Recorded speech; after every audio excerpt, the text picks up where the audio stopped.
एक सीडी कांग्रेस के बड़े नेता और सुप्रीम कोर्ट के वरिष्ठ वकील अभिषेक मनु सिंघवी के राजनीतिक पतन का कारण बनी, परंतु सिंघवी आज भी कोर्टों में शान से पेश होते हैं और कांग्रेस का प्रवक्ता भी हैं।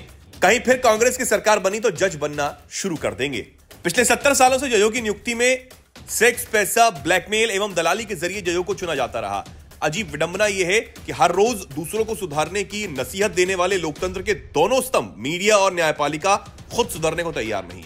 जब देश आजाद हुआ तब जजों की नियुक्ति के लिए ब्रिटिश काल से चली आ रही कॉलेजियम प्रणाली भारत सरकार ने अपनाई, यानी सीनियर जज अपने से छोटे अदालतों के जजों की नियुक्ति करते हैं। इस कॉलेजियम में जज और कुछ वरिष्ठ वकील भी शामिल होते हैं। जैसे सुप्रीम कोर्ट के जज हाई कोर्ट के जज की नियुक्ति करते हैं और हाई कोर्ट के जज जिला अदालतों के जजों की नियुक्ति करते हैं। इस प्रणाली में कितना भ्रष्टाचार है वो लोगों ने अभिषेक मनु सिंघवी की सेक्स सीडी में देखा था। अभिषेक मनु सिंघवी सुप्रीम कोर्ट की कॉलेजियम के सदस्य थे और उन्हें दिल्ली हाई कोर्ट के लिए जजों की नियुक्ति करने का अधिकार था। उस सीडी में तो वो वरिष्ठ वकील अनुसुईया सालवान को जज बनाने का लालच देकर उसके साथ इलू करते पाए गए थे, वो भी कोर्ट परिसर के ही अपने चैम्बर में। कॉलेजियम सिस्टम से कैसे लोगों को जज बनाया जाता है और उसके द्वारा राजनीतिक साजिशें कैसे की जाती हैं, उसके 2 उदाहरण देखिए। पहला, किसी भी राज्य के हाईकोर्ट में जज बनने की सिर्फ 2 योग्यताएं होती हैं। वो भारत का नागरिक हो और 10 साल में किसी हाईकोर्ट में वकालत कर रहा हो या किसी राज्य का महाधिवक्ता हो। वीरभद्र सिंह जब हिमाचल में मुख्यमंत्री थे तब उन्होंने सारे नियम कायदों को ताक पर रखकर अपनी बेटी अभिलाषा कुमारी को हिमाचल का महाधिवक्ता नियुक्त कर दिया था। फिर कुछ दिनों बाद सुप्रीम कोर्ट के जजों के कॉलेजियम ने उन्हें हाईकोर्ट के जज की नियुक्ति दे दी और उन्हें गुजरात हाईकोर्ट में जज बनाकर भेज दिया। तब कांग्रेस गुजरात दंगों के बहाने मोदी को फंसाना चाहती थी और अभिलाषा कुमारी ने जज की हैसियत से कई निर्णय मोदी के खिलाफ भी दिए। हालांकि सुप्रीम कोर्ट ने बाद में उन्हें बदल दिया था। अब दूसरा उदाहरण देखिए। 1990 में जब लालू प्रसाद बिहार के मुख्यमंत्री थे तब कट्टरपंथी मुस्लिम आफ्ताब आलम को हाईकोर्ट का जज बनाया गया। बाद में उन्हें प्रमोशन देकर सुप्रीम कोर्ट का जज बनाया गया।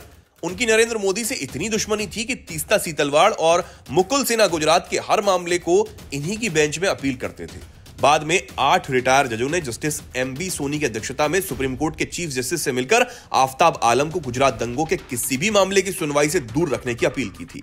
फिर सुप्रीम कोर्ट ने जस्टिस आफ्ताब आलम को गुजरात दंगों से किसी भी केस की सुनवाई से दूर कर दिया। जजों के चुनाव के लिए कॉलेजियम प्रणाली के स्थान पर एक नई विशेष प्रणाली की जरूरत महसूस की जा रही थी।